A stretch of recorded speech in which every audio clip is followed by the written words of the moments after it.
اب اس کے بعد ذرا تمتع کا میں طریقہ عرض کرتا ہوں. جیسے آپ نے حج تمتع کرنا ہے تو پہلے آپ صرف عمرے کی نیت کریں گے. اب آپ مثال کے طور پہ مکے پہنچ گئے.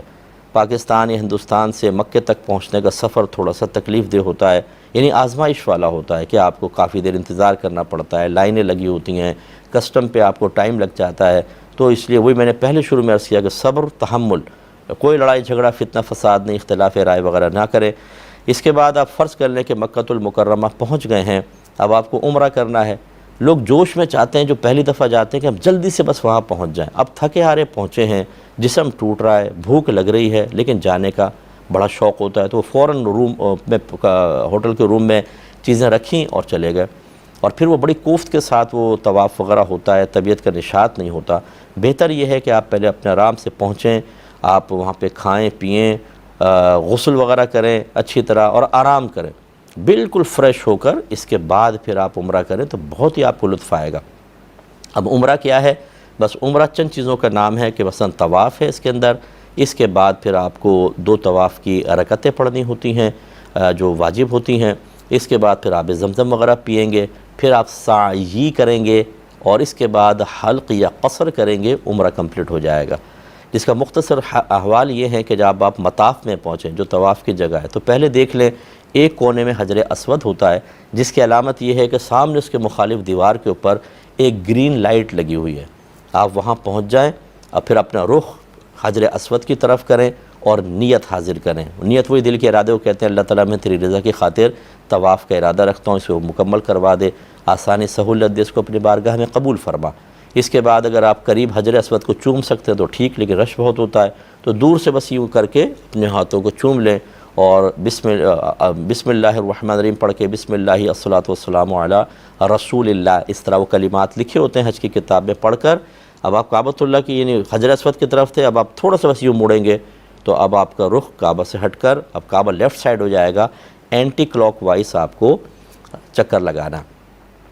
تو یہ 7 چکر لگیں گے. اس کی دعائیں وغیرہ ہوتی ہیں وہ پڑھ لیں، یا آپ درود پاک پڑھتے رہیں. سب سے افضل درود پاک پڑھنا ہے، لیکن وہ مخصوص دعائیں دیکھ دیکھ کے پڑھ رہے ہوتے ہیں تو اس کا ترجمہ بھی ذرا دیکھ لیجئے گا. خالی مخصوص دعائیں پڑھنا جبکہ آپ کو پتہ ہی نہیں آپ کیا مانگ رہے ہیں تو یہ عجیب سی بات ہوتی ہے. لیکن بہرحال آپ وہ پڑھنا چاہیں وہ پڑھ لیں، ورنہ درود پاک افضل ہے. پہلا چکر آپ لگائیں، جب دوبارہ اس لائٹ تک آپ پہنچیں گے تو ایک چکر کمپلیٹ ہوگا. پھر جیسے اب آپ یوں آئیں نا تو پھر وہی حجر اسود کی طرف آپ رخ کریں گے، ویسے استلام کریں گے. اب آپ کو نیت کی حاجت نہیں ہے، بس استلام کریں گے بسم اللہ الرحمن الرحیم، بسم اللہ والصلاۃ والسلام علی رسول اللہ کر کے پھر وہی پلٹے آپ، دوسرا چکر شروع ہو گیا. ایسے آپ کو 7 چکر کمپلیٹ کرنے ہیں اور پھر 7 چکر کے بعد ایک اور استلام کرنا ہے. ہمیشہ یاد رکھیں کہ طواف میں چکر 7 ہوتے ہیں اور استلام 8 ہوتے ہیں. یہ آپ نے کر لیا کمپلیٹ.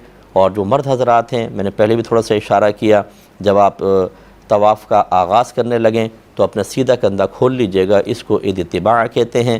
نیچے سے چادر لا کے کندھے کے نیچے سے اور اس کو الٹی طرف ڈال دیں، یہ کھلا رہے گا. یہ عید اتباع کہلاتا ہے. اور پہلے 3 چکروں میں رمل کرنا سنت ہے، تھوڑا اکڑ کر چلنا. رش زیادہ ہو تو رمل آپ چھوڑ سکتے ہیں اور کعبہ کے قریب طواف کرنا افضل ہوتا ہے. یہ کرنے کے بعد پھر 2 رکعت آپ مقام ابراہیم پر نفل ادا کر لیں. لیکن رش بہت زیادہ ہوتا ہے تو مسجد حرام میں کہیں پر بھی ادا کر لیں، ہو جائے گا. اس کے بعد اچھی طرح پیٹ بھر کے آب زمزم پئیں. اس کے بعد پھر آپ سعی کے لیے جائیں گے. تو سعی کے لیے جا کے آپ پھر پہلے تعین کر لیں کہ صفا کہاں ہے، مروہ کہاں ہے. صفا پہ پہنچیں اور تھوڑا سا اس پہ چڑھ جائیں پہاڑی پہ اور اپنا رخ کعبۃ اللہ کی طرف کر لیں اور سعی کی نیت کریں. وہی اللہ تعالیٰ میں تیری رضا کی خاطر سعی کرنا چاہتا ہوں، اس کو قبول فرما لے.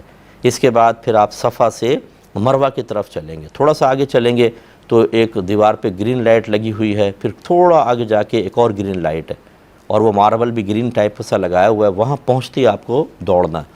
مرد جو ہے مناسب، ایسا نہیں کہ میراتھن کوئی ریس چل رہی ہے، بس درمیانی رفتار میں دوڑنا ہوگا. بہنیں ہماری نہیں دوڑیں گی، وہ آرام سے چلیں گی. یہاں تک جیسے آپ اگلی لائٹ تک پہنچے نارمل ہو جائیں، پھر آپ مروہ تک پہنچے. یہ ایک چکر ہو گیا. یوں نہیں ہے کہ پورا یوں ایک چکر ہے، بلکہ صفا سے مروہ 1، پھر مروہ سے صفا 2. تو یہاں پہ بھی دعا مانگیں آپ اسٹارٹ سے پہلے، جب مروہ پہ پہنچ جائیں دعا مانگیں. اس طرح یہ کر کے آپ کا صفا سے سعی اسٹارٹ ہوگی اور مروہ پہ اس کا اختتام ہوگا. 7 چکر پورے ہوں گے. اس کے بعد آپ کو حلق یا قصر کروانا ہے. حلق کا مطلب ہوتا ہے پوری ٹنڈ کروا دینا، یہ مردوں کے لیے افضل ہے، ہر بال کے بدلے بروز قیامت ایک نور ملے گا۔ اور یہ قصر کروا دیں، قصر کا مطلب یہ ہوتا ہے کہ آپ پورے سر کے بالوں کو کم از کم 1 پورے کے برابر چھوٹا کریں، یا کم از کم 1/4 سر کے بالوں کو 1 پورے کے برابر کم کریں، 1 پورے کے برابر۔ وہ کرتے کیا، وہاں لڑکے کھڑے ہوتے ہیں عرب لڑکے، ان کو پتہ کچھ بھی نہیں ہوتا، عورتیں بھی ہوتی ہیں، بس یہ تھوڑا سا بال پکڑے کاٹے جی آپ احرام کی پابندی سے باہر ہو گئے، ایسا نہیں ہوتا۔ اور ہماری بہنیں جو ہیں وہ یہ نہ کریں کہ ایک زلف نکالی خالی کاٹ لی، بلکہ نیچے سے چٹیا کو پکڑیں اور کم از کم پوری چٹیا 1 پورے کے برابر اس کو پیچھے سے کاٹ دیں، تو بس اب آپ نے یہ حلق قصر کروایا تو آپ احرام کی پابندی سے باہر ہو گئے۔ اب آپ جائیں غسل وغیرہ کریں اور نارمل کپڑے پہن لیں۔